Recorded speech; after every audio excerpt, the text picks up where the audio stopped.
into one more thing. Yeah, baby. CIF Southern Section playoff. Yeah, baby. CIF Southern Section playoff. And the one more thing's got to be the playoff divisions. You know, we did a couple of 2-minute drills, and you'll be able to see those. Those will be up on the site. We already did the Bishop Vermont game in Division 1. We got the La Habra game in Division 2. Beauty. So let's move along. One more thing. The next division that means anything, Aaron, this is Division 5, where we've got Burbank playing Glendora. We've got Colony against Lucerna in a rematch. And we've got Corona at number 2, St. Paul.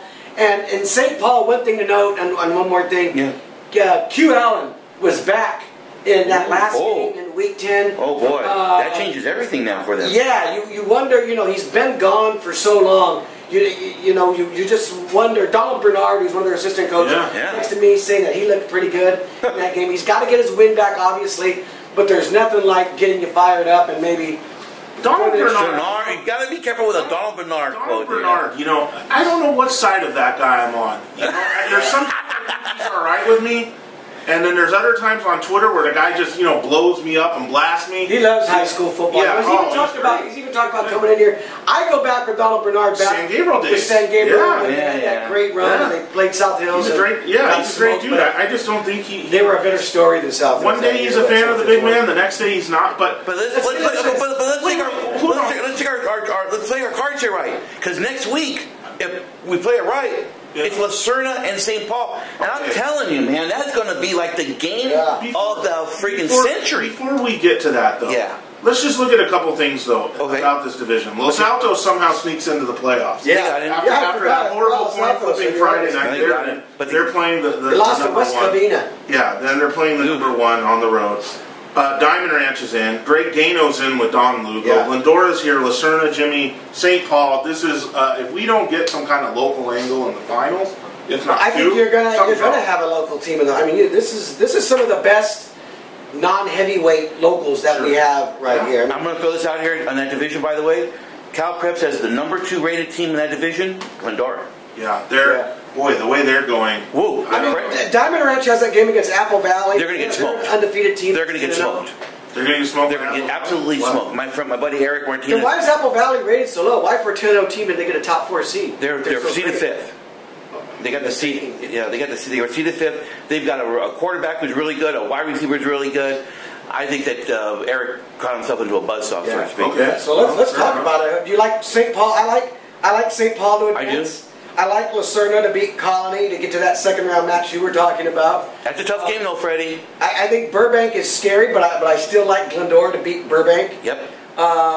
You're right. Diamond Ranch is out. Los Altos goes out against Aquinas, and they're the top seed. Yeah.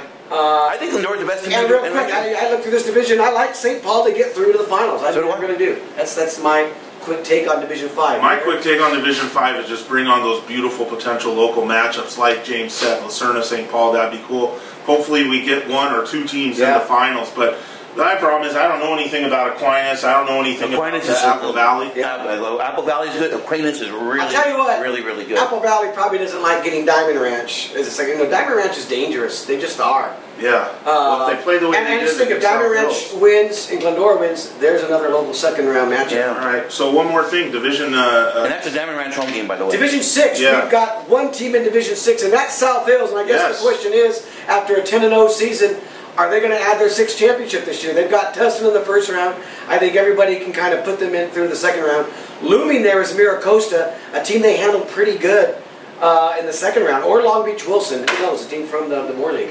Yeah, I guess the team you're really looking at here, as far as South Hills side of the bracket, James, is Pacifica.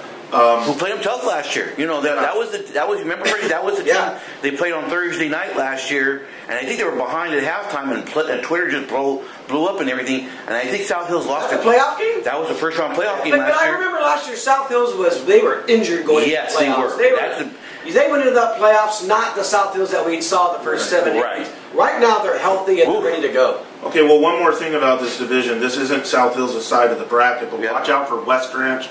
This was a team that was 8-0 going into the final couple weeks of the season. They suffered. They play in the Foothill League, so I'm going to say that's the best league in the division. I'm going to give you my upset of the night in that division. Okay, well, hold on a sec. Okay. West Ranch was the #1 ranked team in the division up until that point. They lost to Hart. They lost to Valencia. Valencia, we know, is an upper division team. West Ranch, was one of the favorites in this division just 2 weeks ago. If they recoup and get a little better, that team could be in the finals. But that's not a problem for South Hills until the finals. No, and I'm going to watch that Mayfair team too on South Hills' side of the bracket. I think South Hills can handle them. Do you? Yeah. I think interesting. By the way, my upset in that division, Huntington Beach upset St. Margaret's that night. Yeah, because Steve Fryer kind of, you read between the tea leaves yesterday, you know, he kind of thought that there's major questions about St. Margaret's out in Orange County. Let's move on. One more thing, Division 7. And again, we have one local team, and again, it's the #1 team in the division. If we're talking Northview, 10-0. Their only championship, James, was back in 1987. Yep. A lot of people thinking this might be their greatest team ever. I was at the game at San Dimas when it was 28-0 in a blink. And they really, when they got the 28-0 lead, they kind of stepped off the gas a little bit. And then they started running the ball. They started trying, you know, the third quarter. That's why I got away from them. I think if they stepped on the gas, they could have really won this game going away. Halftime killed them. Their speed, those three receivers, I mean, they're 1A, 2A, and 3A. Yeah. You can go around, and their defense is so legit when they want to be. I mean, San Dimas puts points on people, and they're really able to lock them up to 14 points. That third quarter, like I said, it was only because they stepped off the gas offensively. And they committed penalties too, right? They are. I really like Northview to get to the finals here. I'm looking at their side of the bracket. I guess Culver City is a team that's dangerous sometimes. I don't. Crescenta Valley and Ward, that doesn't scare me. I'll tell you a team that does scare me. Who? It's Milliken. Milliken, first part of the year they were injured. Yeah, these more league teams. They're 5-0 and are playing in Division 1 because of Long Beach Poly. You're right. They've gotten into these other divisions last year. And they beat Northview last year in the first round. And our buddy, our new writer over there, handled them pretty good, didn't they? Adam Grossbart, who's our new writer out in Long Beach, really likes Milliken. He really does. I don't think this is a walkover for Northview at all, this division. Obviously Friday night, but even if they get Warren or Crescenta Valley in the first round, those two teams could take them out. I'll be honest with you. I think this is going to be really hard for Northview to reach the championship of this division, as good as they are. And it's scary because, like Freddie said, we don't know what the bottom is or the top is to this team. I still don't think you've seen how good they can be. But fact is, they're going to be playing the toughest teams they've played starting in the second round. But I just listened to what, James had a good story, going into the San Dimas game, talking to opposing coaches. And, he talked over there at Los Altos. Yep. Travis Brown. Yeah. And all came with the common thing: speed. Yeah, but they're playing speed now. Their defense is so good. They my concern with them is when that long ball or that quick hit isn't there, are they going to be able to run the ball against really good teams? And then that could be the danger. My concern is speed versus speed. They haven't seen that. The good thing is, I think, unlike Covina, who went on a run last year, they've got a defense to go with their offense. True. They're only allowing an average of 6 points a game all year. Yeah, but a lot of people are going to say, what is Northview's biggest win? Was it San Marino? Is it San Dimas? And is that good enough for a division like that? That's what we're going to find out. I don't know. All right. No, Division 8. Division 8, and this is an interesting one. Sexy for because you've got Arcadia in there at 8-2. They're a 4 seed. Yep. Yeah. Arroyo is in this one. 5. San Dimas, they're in this too at the bottom. They're going to play JW North. Arcadia's playing Agora. Arroyo's got Temescal Canyon. Aaron, what do you think? Arcadia's playing so well right now. And this is kind of the Arcadia at the beginning of the year we thought we would get. Yeah, I think Arcadia's obviously got a chance. I think they're one of the favorites. I think it's a deceptively tough division. It is, and it's not because of our local teams. There's tons. Catella's good. There's probably 4 or 5 teams in here. I think they're the most vulnerable. Catella, Arcadia feels good about. Yeah, but I'm telling you, Catella is the most vulnerable #1 seed in the CIF playoffs this year. Yeah, right, exactly. All I'm hoping for, Freddie, last year? That's the team that beat them. But Arcadia was up by 4 touchdowns. Yeah. I was there that night, and stuff happened. But Catella had almost everybody coming back, I think. I had a Valley Vista League coach tell me last week, and you could read between the lines, he thought that Catella's schedule this year was soft. Okay. This was a tough division, though. And all I'm hoping for, really, guys, before I'll let you take the rest of this, is Arcadia versus Arroyo in the second round. Just want to see it. That's a Federal Beta Bowl. and I hate to say it, but it's a blowout if it happens. Oh, because I think it's tough to get Arroyo. Arroyo. Yeah, they don't belong in this They're a Division 11 through 13 team, if you want to argue that. They're not a Division 18. They won that championship in Division 12. You know, look, they didn't win their own league. Almani, who's number 1 in Division 13, beat them. Yeah. They struggled, I think, putting South Almani away. This division, this is an old school Division 4 Arroyo. Yeah. So I think I'd still like to see that. You know, will they get by Temescal Canyon? That's the question. 5-5. I don't know. That's a tough league. Yeah, it's a tough game. I think Arcadia is rooting for Arroyo because I think they feel pretty good about going through them to get to the semifinals. San Dimas down on the other end. You know, JW North traditionally in football is a pretty good team. But they're down this year. 5-5. Maybe they're down. They could get a Kaiser in the second round. God, I don't know. I don't feel like this is a year. Let me help you here. Deep. The only team in this division, local team that has a chance of semifinals or beyond is Arcadia. Yeah, I believe you. I'm with you on that. Okay, Division 9. Now we talked about this, so you may want to refer to our 2-minute drill with this because we talked about Monrovia, San Marino. Yeah. I've already put them on blast already. We talk about Montebello being at home against Norte Vista. I don't like any of our local teams in Division. I think they're going to get swept out of Division 9. I think Monrovia is going to lose the number 1 seed. I've got San Marino losing to Segerstrom. I know, and so does James. Yeah. Montebello's going to lose. Moving on. Let's move on. Division 10. This one can get a little interesting. I mean, how good is Pasadena Poly? I mean, they're okay. 4th seed, and they're going to take on Knight, an 8-2 team from the Golden League. Actually, Knight is a 3 seed. Knight is okay. Well, then Poly's probably going out. They didn't win the prep league. You got El Rancho, a 7-3 team taking on Moreno Valley, and Sure taking on Eisenhower again. Bonita going to Rancho. I'm sorry, I missed Bonita. And that's the story of the Division 3. That is a great game because you have 2 great coaches. And Bonita is the 4th seed. They are correct. That is correct. Right. I think that's our only local hope in this division, Bonita. What a game that is going to be, by the way. That Highland team that's number 1, everyone tells me is... Can't lose. Yeah, it's the can't lose team. It might be one of the biggest favorites to win a division. Yeah. One thing you look at that Bonita Rancho Christian game.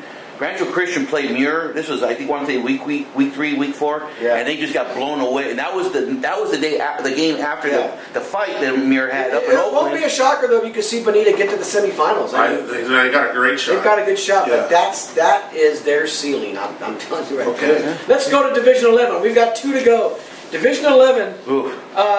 Pasadena. I got him in, Freddie. I got him in. That was a great call. I got him in, man. I don't know what it means because they're going to play Santa Paula. This is the kind of thing that they're done. Pisses me off because they didn't get in their but they're in a different division. Yeah, Maranatha. They're in. I don't know if they're second doing much. in their league. You got Pomona. They're the number 1 seed at 7-3. They're a good team. Deca Valley, and they are good. The Monte League, it wasn't as terrible as you think it is. No. Gary was a decent team. Denisha, teams that didn't get in La Puente, they were decent. So, I don't know. Do you like Pomona to actually make a run and win this thing, Aaron? If I could trust them, the Peninsula game potentially worries me in the second round. So, I'm skeptical. I hate to say it. But they got the athletes. The one thing you have to watch for Colton, too, they got a running back as the number 1 rusher in the division, 1,600 yards, 1,300-yard rusher, and they know how to pound the ball. They got some dudes up there. So that upper side of the bracket looks a little tough. Except for Ocean View, who's a 9-1 team. I mean, this is a lot of 6-4, 7-3s, and 5-5s in this. But they come from good leagues, though, too, Freddie. They come from good leagues. We'll see what happens. So we'll see. One more thing, Division 12. Yeah, baby. One more thing, Division 12. We only got one team in there. 2. We got Nogales and Rio Hondo Prep. Yeah, and Rio Hondo Prep. How can you forget about the Cares, Freddie? No, that was the winningest team in CIF. Come on, man. History. Hey, look. Well, they're in Hawthorne. They'll probably win that first round game, and then could play Artesia, the 605 number 1. What are we doing Nogales here, Freddie? Nogales is done. I mean, they lost to Gladstone in the final week of the season to let Workman tie for that league title. Scary. And that Mafia League was so down. Yeah. They're 5-5. This is not the Nogales we've seen the previous 2 or 3 years. Not in our area, but have to mention Bell Gardens. Yeah. How about them? Coached by Jimmy. The guy from Lucerna. Oh gosh, what are we? Yeah, well, it's on your computer. Put it up there. I told you, Galvan, right? No. Oh my gosh. I'm going through so much in my head here. Yeah, we got to apologize to this coach for this because he's way. Beltran. Put Beltran. Margarito Beltran. Yeah. Did a heck of a job. Got the Lucerna thing going. Now he's at Bell Gardens. They finished the season fast. They're in tough, but they're in this division. They're Almont League champ or co-champ. So heck of a job by him. Yeah. Not a local team, but plays in a local division. Yeah. All right, now let's get to the real fun, Freddie. Division 13, and at the end of the day, this is the SGV, we've got two local teams in it. I love it. We've got two local teams in it. We've got El Monte, the #1 seed, who's looked really good being the #1 seed. Yeah.